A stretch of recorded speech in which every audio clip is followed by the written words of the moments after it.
July 10, 2008, Fort Bragg, North Carolina. When Holley Wimunc didn't show up for her nursing shift that morning, her coworkers immediately knew something was wrong. Holley didn't miss work, ever.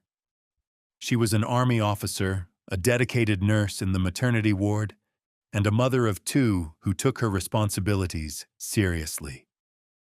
So when 10 a.m. rolled around, and there was still no sign of her, no call, no text, nothing, her friends rushed to her Fayetteville apartment to check on her.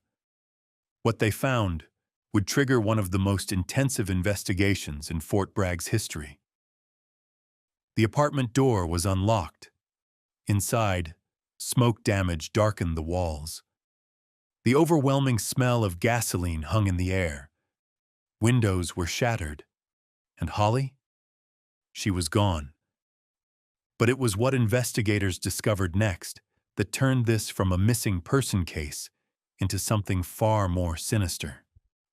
Missing kitchen knives, bed sheets stripped away, a section of carpet cut out and removed from her bedroom floor, blood spatter on the walls, a bullet hole through the closet door, and in the middle of all this chaos, a handwritten note that read, "She shot herself, and I tried to make it look like an accident."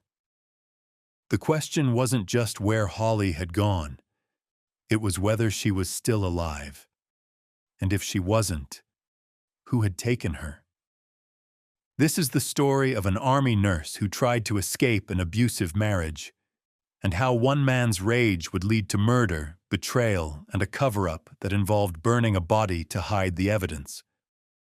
Holley Lynn James was born on December 12, 1983, in Lafayette, Louisiana.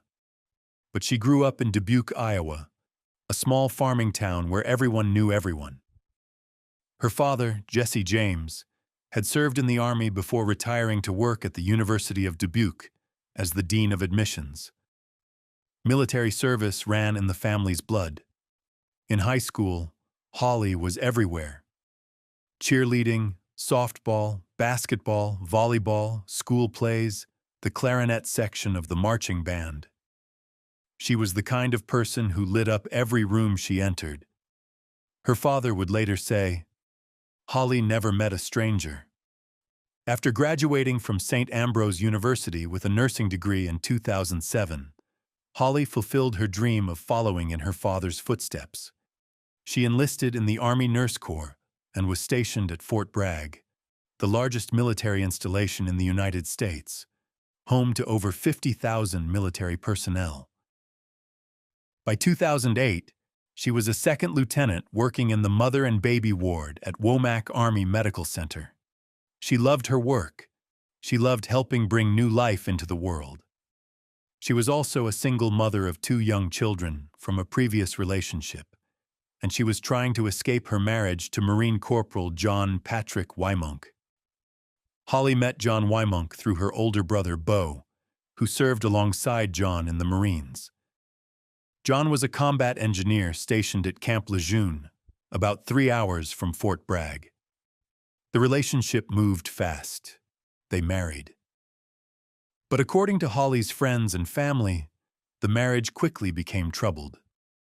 John allegedly spoke to her in condescending ways. He belittled her career. Her phone contained photos documenting bruises on her body, evidence of physical abuse that she'd quietly documented but rarely discussed. By May 2008, things had reached a breaking point. On May 19th, Holley went to court and filed for a temporary restraining order against her husband. The order painted a terrifying picture. John had choked her. He'd pointed a loaded gun at her head and at his own while intoxicated. He'd threatened to kill them both. The restraining order was granted for 10 days. But then Holley made a fatal mistake. She failed to appear for the follow-up court hearings. The order lapsed. It was no longer in effect. Friends later said she was scared. She didn't want to make things worse. She hoped things would calm down. But on July 9th, 2008, Holley told John she wanted a divorce. 24 hours later, she was gone. When Holley's friends found her apartment on fire that July morning, they immediately called 911. Firefighters and police responded within minutes. Special Agent J.C. Hawks from NCIS was called in that evening. Hawks was a retired Marine gunnery sergeant who'd worked hundreds of cases, but Holley's case would become one he'd never forget.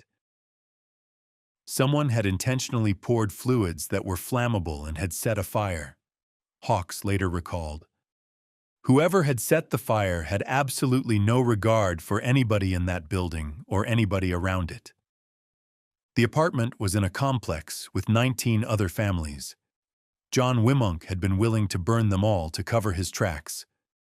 Investigators processed the scene methodically. The missing knives, the cut-out carpet, likely removed because it was soaked with blood, the bullet hole, the disturbing note that tried to make it look like suicide. But there was another clue. Holley's car was still in the parking lot, keys inside. She hadn't left voluntarily. Detectives began interviewing potential suspects. They looked at John's ex-girlfriend, Lindsay, who had been calling and harassing Holley, but her alibi checked out. Then they started talking to Marines at Camp Lejeune. That's when they heard something interesting. On the night of June 10th, the night Holley disappeared, a Marine named Kyle Alden had been asking around about borrowing a pickup truck. Kyle Alden was John Wimunc's close friend.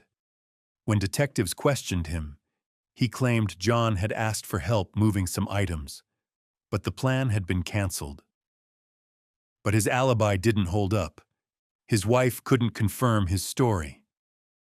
On July 13th, 2008, 3 days after Holley disappeared, forestry workers discovered something horrific in a wooded area near Camp Lejeune, about 100 miles from Fayetteville.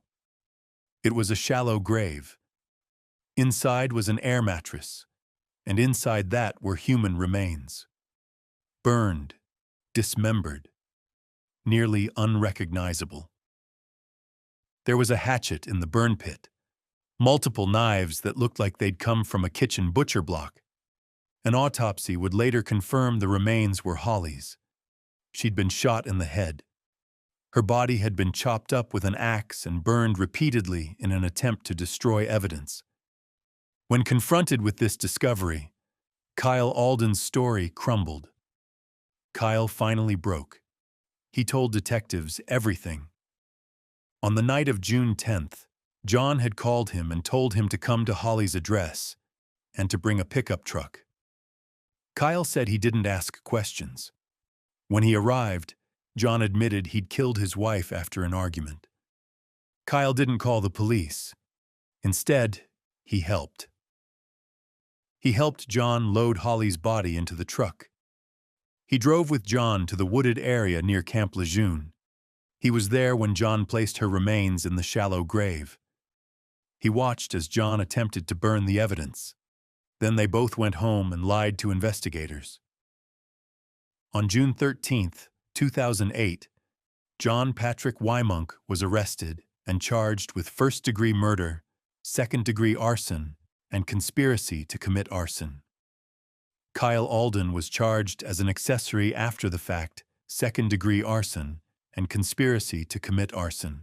Prosecutors initially sought the death penalty for John. The case took 2 years to work through the system.